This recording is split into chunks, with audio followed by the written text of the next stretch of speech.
નમસ્કાર મિત્રો, વિડીયોમાં તમારું સ્વાગત છે। જી હા મિત્રો, અત્યારે હાલના મોટા અને મહત્વના સમાચાર સામે આવી રહ્યા છે। તો મિત્રો, સમાચારમાં વાત કરીએ તો હાલમાં તીવ્ર ગરમીનો અનુભવ કરી રહ્યો છે અને ગરમ ઉનાળો પણ ટૂંક સમયમાં પૂરો થવાનો છે। તો લોકો સામાન્ય રીતે માને છે કે ગરમી ફક્ત થોડા દિવસ દરમિયાન સૌથી વધારે પરેશાન કરે છે, ખાસ કરીને બપોરે, જ્યારે બપોરે 2 વાગ્યા સુધી સૂર્ય એટલો તીવ્ર બને છે કે લોકોના શર્ટ પણ પરસેવાથી ભીંજાઈ જાય છે, રસ્તા પર નીકળવું મુશ્કેલ બની જાય છે અને શરીર સંપૂર્ણપણે થાકી જાય છે।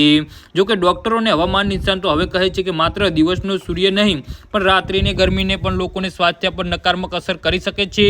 તો કેટલીક વાર આ અસર ધીમે ધીમે દિવસે વિકસે છે અને લોકોના તેમના સ્વાસ્થ્ય પર વધુ ખરાબ ન કરે ત્યાં સુધી તેનો ખ્યાલ નથી રાખતા। તાજેતરના એક અભ્યાસમાં 68 દેશોમાં લોકોના ઊંઘના ડેટાની તપાસ કરવામાં આવી છે। તેમાં જાણવા મળ્યું છે કે રાત્રિના તાપમાન 86 ડિગ્રી ફેરનહીટ નહીં પણ વધુ ગયું છે, ત્યારે લોકો સરેરાશ 14 મિનિટ ઓછી ઊંઘ લેતા હોય છે। આ થોડો સમય લાગે છે, પરંતુ જ્યારે આખા વર્ષ દરમિયાન ગણતરી કરવામાં આવે ત્યારે તે લગભગ 44 કલાકની ઊંઘ ગુમાવવાનો સામાન છે। ડોક્ટરો કહે છે કે લાંબા સમયની ઓછી ઊંઘ વ્યક્તિને થાક જ નથી લાગતી, પરંતુ વિચારવાની અને જાણકારી નિર્ણયો લેવાની ક્ષમતાને પણ નબળી પાડે છે।